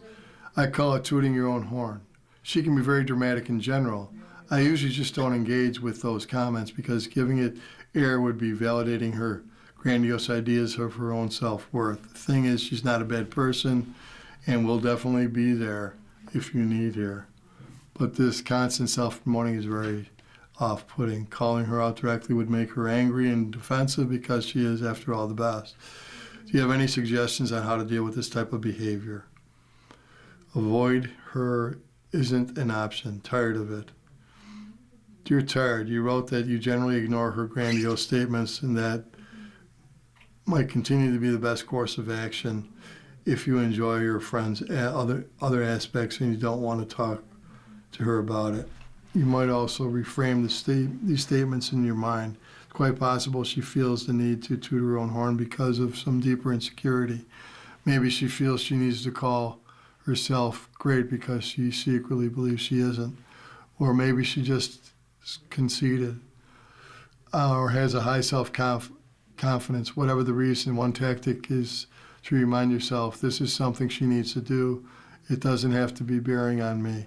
It won't completely prevent it from being annoying, but it might lessen the impact on your relationship. Another option is to approach this habit with curiosity. The next time she toots her own horn, just ask her about it instead of ignoring it. I've noticed you make comments about a lot. Have you noticed that too? Can you tell me about what that's about? Dear Eric, I'm a 54-year-old divorced dad. I was dating a woman for just 6 months. In a lot of ways, it was the healthiest relationship I've had in a long time.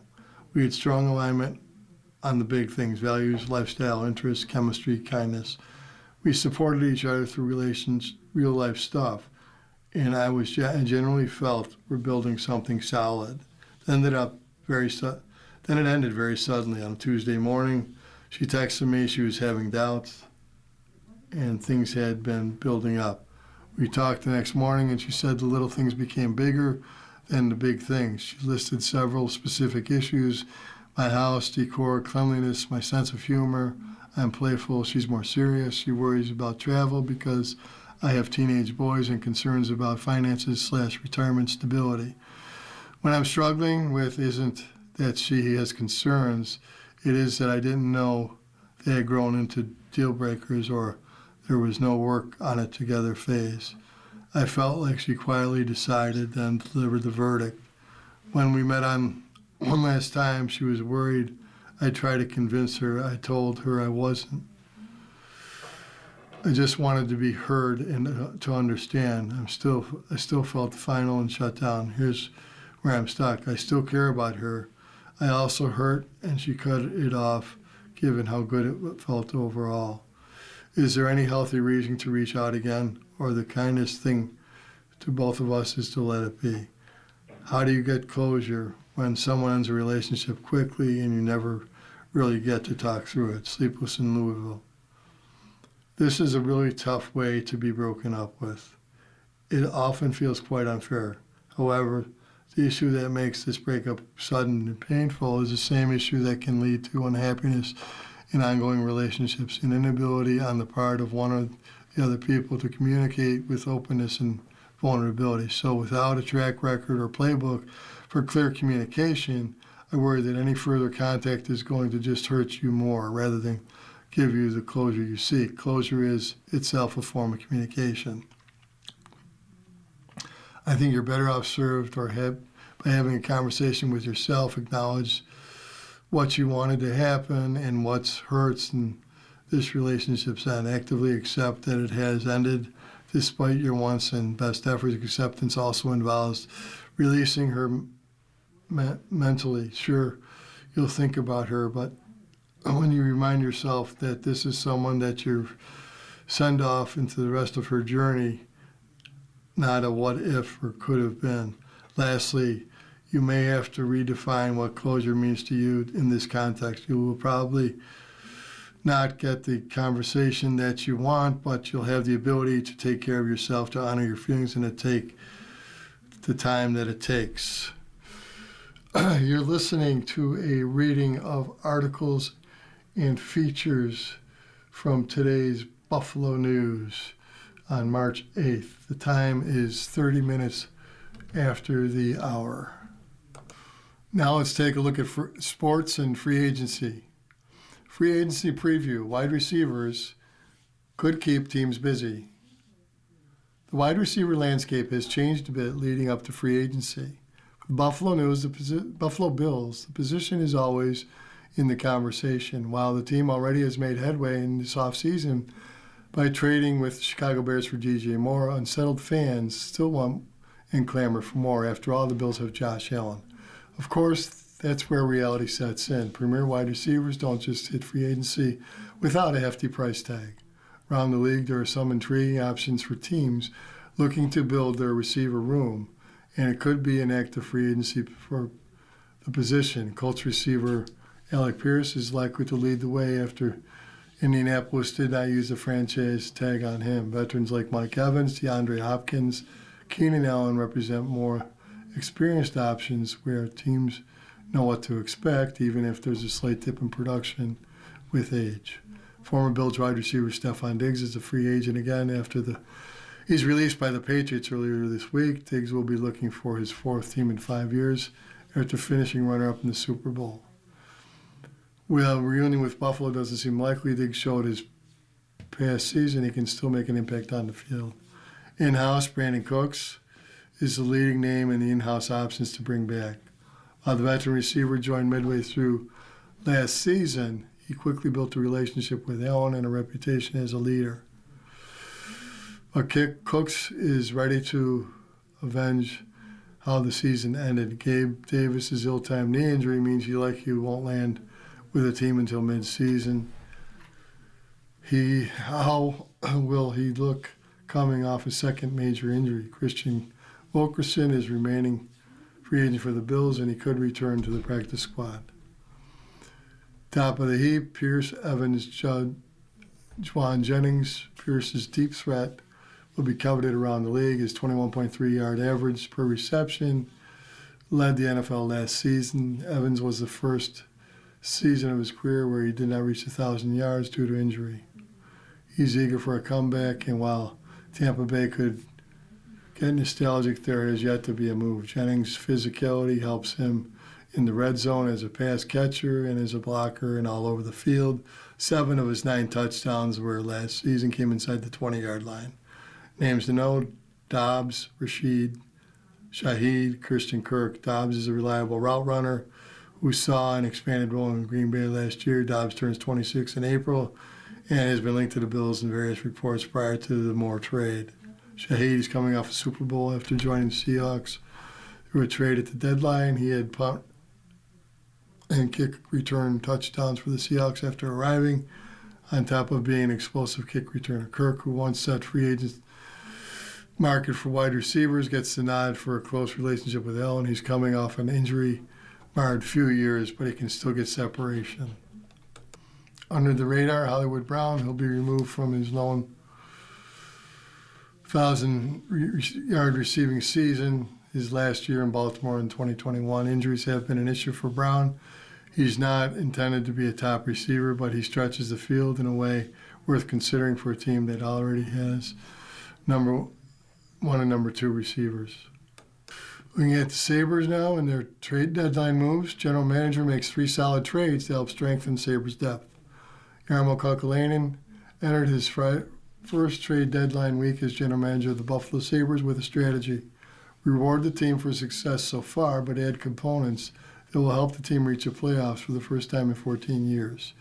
The Sabres made 3 trades at this year's deadline.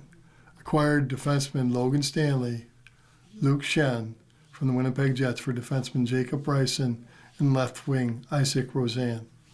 Jets also receive a 4th-round pick in this year's NHL draft and a 2nd-round pick in 2027. Sabres vs. Lightning. Face-off, 6 p.m., KeyBank Center. TV, MSG, radio, 5:50 a.m.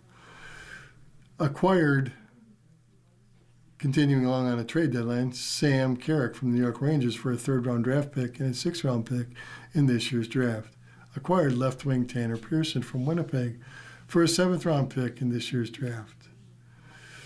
Here are 6 takeaways from Kekalainen's post-trade media availability and how the moves and non-moves will affect the Sabres as they pursue the playoffs. Building depth. Kekalainen was mindful of the fact that the Sabres were playing at least 3 games a week through the final 6 weeks of the regular season, which ends April 15th. Injuries from general wear and tear, to possible season enders are a risk with such condensed schedule. Sabres are open to the final 20 games season, open the final 20 games Saturday against Nashville and KeyBank Center. And Kirkalainen's goal was to stock his roster with reserves, given the NHL has lifted its 23-man roster cap at the trade deadline the remainder of the regular season. Defense is an area where the Sabres stocked up on players with acquisitions of Stanley and Schenn. They further deepen an already tall and physical defensive core. Stanley is now the tallest person on the roster at 6'7", taller than Tage Thompson. Stanley and Schenn also have combined 123 block shots this season. Rentals on defense. Stanley is the second year of a 2-year contract with an average value of $1.25 million. Schenn is also the final year of his 3-year contract with an average annual value of $2.75 million. This is really where you find out about the guys, how hard they compete, and how important they want to be part of the season. Kirkalainen said, "We're open. We're looking at every guy on this team and making future plans, looking at the future team we're going to have and how the pieces fit, obviously how they fit under the cap and the structure of that. Improving at the face-off circle, acquiring Carrick from the Rangers wasn't just to provide depth at center, but also improve Sabres' proficiency at C and face-offs. Carrick, a 10-year veteran who had a career face-off percentage of 52, including face-off percentage of 53.9 this season, 214. Out of 214, 183. Carrick was a right-handed shot and could take face-offs in any situation, whether it's even or strength or on special team. No comment on St. Louis. The trade involving Stanley and Schenn for Bryson and Roseanne was for first successful NHL deal Kirkalainen has made with the Sabres, and it followed a week after the Sabres couldn't complete trades with St. Louis for center Robert Thomas or center Colton Parenko. A reported trade would have sent Thomas to the Sabres for as many as 4 first-round draft picks did not materialize. The Sabres and the Blues also reportedly agreed to a deal that would bring Parenko to the Sabres for Radim Murka and a first-round draft pick, but Parenko declined to waive his no-trade clause. Kirkalainen declined to discuss the deals that fell through. It's his personal policy. I don't comment on any unfinished business, Kirkalainen said. There was a lot of talk around. Every time that somebody calls me and 31 other GMs call me, they mention names. Sometimes that name comes out in public as a rumor. I'm going to keep my way of not talking about it, speculations and possible trades. We're just not going to concentrate. We're just going to concentrate on what we have here. Conversely, Blues General Manager Doug Armstrong told reporters Friday St. Louis that the organization checked the phone and email records of staff members to find the possible source of the Parenko trade leak. Continuing along with GM news, Tuch's contract. Alex Tuch is still with the Sabres. There's no possibility the Sabres would deal the left wing at deadline given the team is making a legitimate playoff push. However, there's the matter of his contract. Tuch's in the final year of a 7-year deal with an average annual value of $4.75 million. He's set to become a free agent July 1st, less than 4 months from the trade deadline. AFP Analytics projects Tuch's next contract to be 8 years at $10.6 million. Kirkalainen isn't concerned about the fact that Tuch and the Sabres don't have a deal in place. We have had some productive talks with him. We've expressed our desire to keep him. We'll continue doing that. I told his agent we were not going to make our team weaker if we don't get a deal done by the trade deadline. We're not trading him. We want to strengthen our team and not make it weaker. Alex is obviously a huge part of it. Now we're going to continue those talks and hopefully the deal can get done before July 1st. Injury updates. Kirkalainen said Yuri Kulich, blood clots, most likely will be out for the remainder of the season. Continues to get treatment for the condition. Kulich's absence for the rest of the season lends to the acquisition of Carrick. Our main concern, obviously, is his well-being and long-term health. And second, when can he come back and be a hockey player, Kirkalainen said of Kulich, who hasn't played since November 1st. He's progressing but most likely will be out for the season. Kulich has been skating in full gear, but only in non-contact situations, and has not skated with the team during his absence. Kirkalainen wouldn't forecast if this would impact Kulich's availability next season. Kirkalainen said left wing Jordan Greenway, sports hernia, and Justin Danforth, broken kneecap, are both progressing slowly, and there's a chance they could be back this season, but there's no guarantee, but we're hopeful. In baseball, Judge Turang power U.S. past Brazil in WBC opener. Aaron Judge hit a 2-run home run, and Bryce Turang had 3 hits and 4 RBIs to lead the United States to a 15-5 win over Brazil in its World Baseball Classic opener Friday night. There was 1 out and 1 on first when Judge, the first player to commit to the team last April, connected off Bo Takahashi at Detroit's Dakin Park. Lucas Ramirez, with his father, 12-time All-Star Manny Ramirez in attendance, homered twice for Brazil. He cut the lead to 2-1 with a leadoff homer, and his solo shot in the 8th got Brazil within 8-5. After 40 days, he became the youngest player in WBC history with a multi-homer game. Bryson Braxton was hit by a pitch in the 5th to push the Americans' lead to 4-1.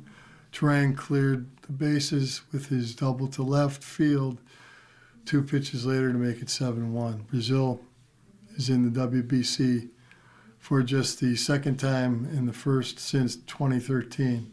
The team fell to 0-4 all-time in the tournament after losing to Japan, Cuba, and China in 2013. Another highlight for Brazil came when 17-year-old high school senior Joseph Contreras got Judge to ground into a bases-loaded double play to end the second inning. Contreras, the youngest player in WBC this year, is the son of pitcher Jose Contreras, who played 11 MLB seasons. Lucas Rojo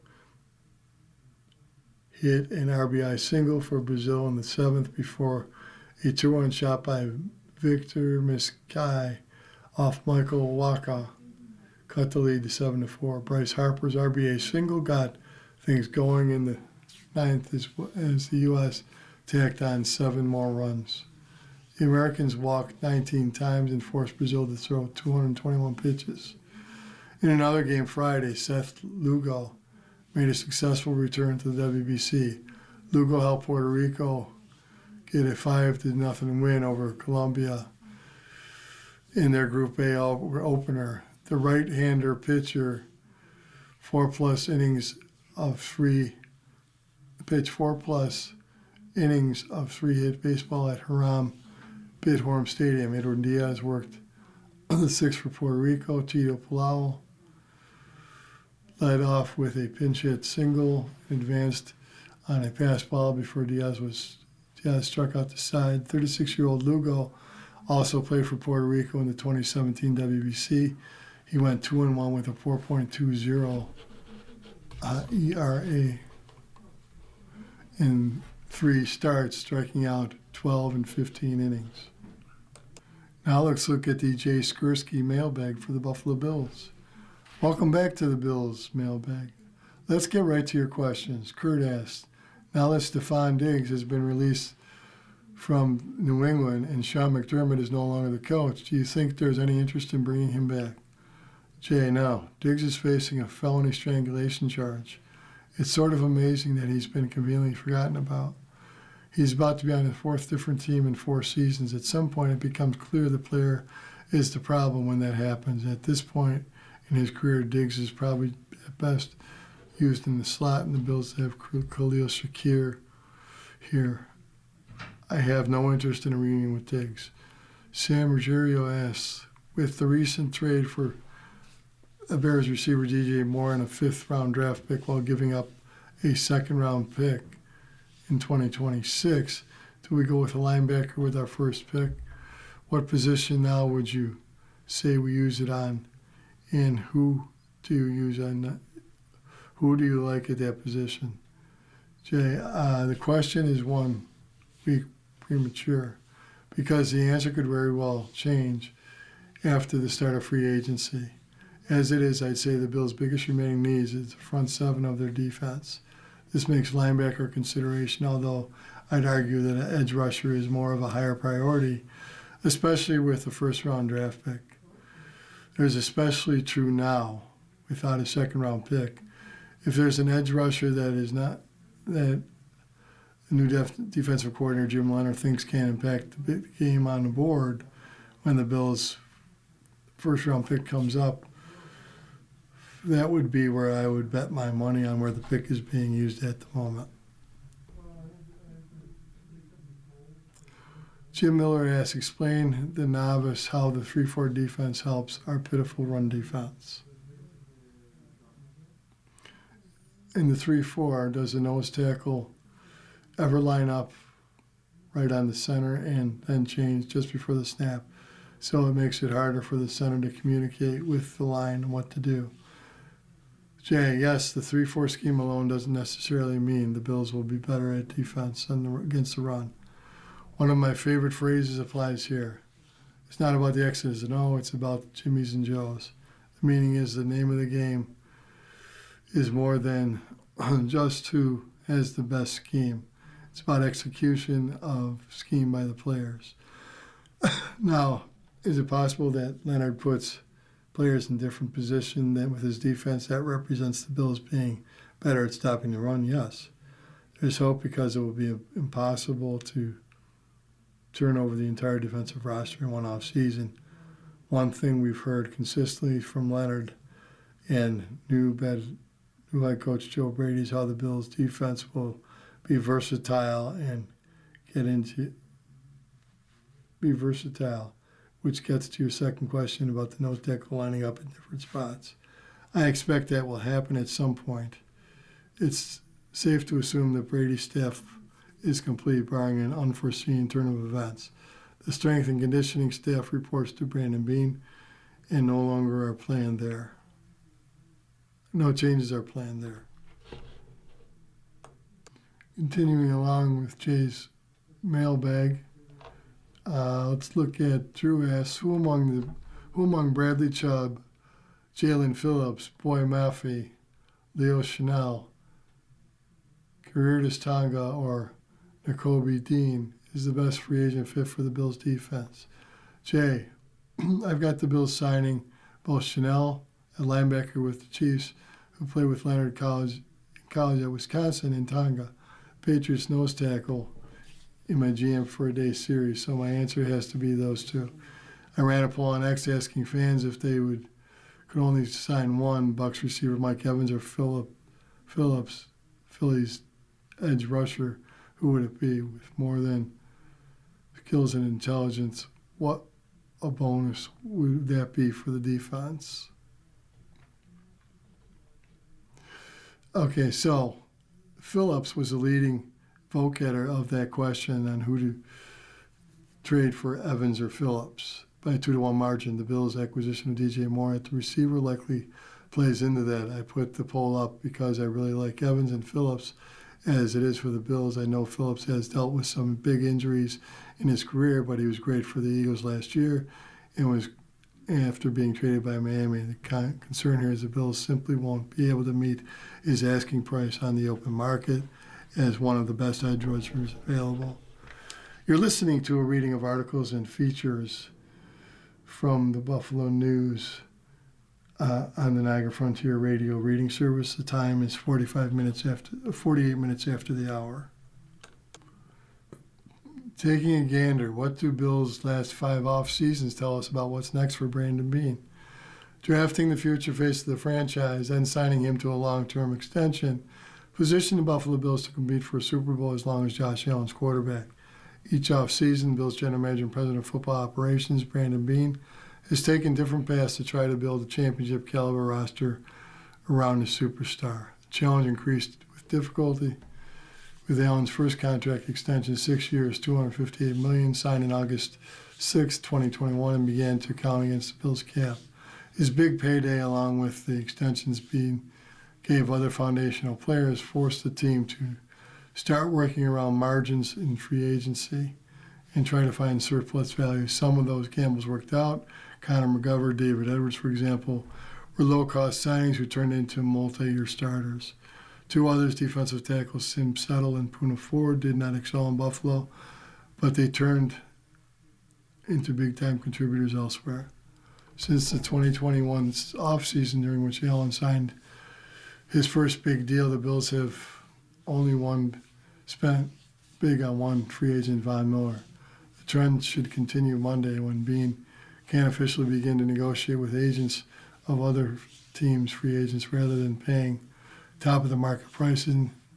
He's leaning on his coaching staff and pro scouts to identify contributors who can thrive in Buffalo like they did previously with McGovern and Edwards. Bean's biggest swing this offseason may have come Thursday when he acquired DJ Moore from Chicago, but the Bills still need an interior offensive line, nose tackle, inside linebacker, edge rusher, safety, nickel, cornerback. With Sean McDermott gone, Bean and first-year coach Joe Brady can begin to put their stamp on the Bills roster. Now let's take a look at the scoreboard. The NHL. Friday summaries. Panthers 3, Red Wings 1. St. Louis Blues 3, Sharks 2 in overtime.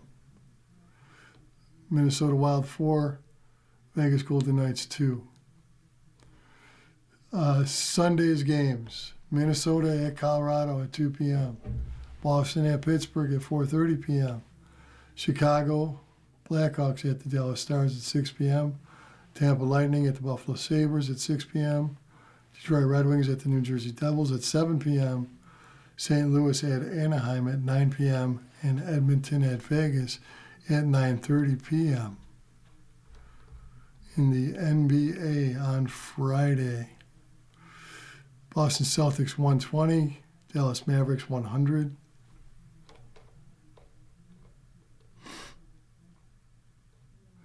Miami Heat 128, Charlotte Hornets 120, Houston Rockets 106, Portland Trail Blazers 99, New York Knicks 142, the Denver Nuggets 103, Phoenix Suns 118, Pelicans 116, San Antonio Spurs 116, the LA Clippers 112, LA Lakers 128, Indiana Pacers 117, and also Sunday's games, Boston at Cleveland at 1 p.m., New York at the LA Lakers at 3:30 p.m., Dallas at Toronto at 6 p.m., Detroit Pistons at the Miami Heat at 6 p.m., Washington at New Orleans at 7 p.m., Houston at San Antonio at 8 p.m., Orlando at Milwaukee at 8 p.m., Chicago at Sacramento at 9 p.m., Indiana at Portland at 9 p.m., and Charlotte at Phoenix at 10 p.m. Now let's take a look at the college basketball Saturday results. Not college basketball. We're going to look at, college basketball, sorry. Regular season top 25. Number 18, St. John's 72, Seton Hall 65. Number 19, Miami of Ohio 110, Ohio 108 in overtime. In the East, Harvard 81, Columbia 71, Pennsylvania 82, Brown 61, West Virginia 77, UCF 62. In the Midwest, Akron 94, Northern Illinois 55, Ball State 85, Central Michigan 69, Bowling Green 77, Eastern Michigan 69, Kent State 86, Western Michigan 78, Toledo 98, Buffalo 78, VCU 68, and Dayton 62. Far West, Hawaii 93, UC Riverside 74, San Diego State 89, UNLV 86. And the college women's score, Friday, Rhode Island 71, Loyola Chicago 64, Dickinson, this is in the Atlantic 10. Dickinson 64, St. Joseph's 59, George Mason 87, Dayton 85 in overtime, Richmond 70, and LaSalle 51. AC quarterfinals, number 13 Duke 60, Clemson 46, Notre Dame 81, North Carolina 63, number 12 Louisville 87, Syracuse 61, number 16 North Carolina 85, Virginia Tech 68. Big 12 quarters, Kansas State 74, Oklahoma State 73, number 10 TCU 63, BYU 46, number 15 West Virginia 87, Arizona State 54, Colorado 62, number 20 Baylor 53. Big East final round, Georgetown 63, Butler 58, Providence 69, DePaul 55, St. John's 53, Xavier 48. Big 10 quarters, number 2 UCLA 78, Washington 60, number 11 Ohio State 60, number 19 Minnesota 55, number 9 Iowa 64, Illinois 58, number 8 Michigan 80, Oregon is 58. MAC quarters, Quinnipiac 59, Manhattan 53, number 25 Fairfield 69, Sacred Heart 53. You've been listening to a reading of articles and features from the Buffalo News for March 8th. We read from the Buffalo News live on weekdays and Sunday mornings at 9 p.m. and rebroadcast it at 4 p.m. For more information, call 716-821-5555. Your reader today has been Ron Bickelman. Thank you for listening. Coming up next on the Niagara Frontier Radio Reading Service, we have a reading of Buffalo Magazine. Following that at noon is the Sunday Gusto. And at 1 o'clock is the Sunday front section of the New York Times. Stay with us for these readings and more.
following program is intended for listeners who are blind, have low vision, or have a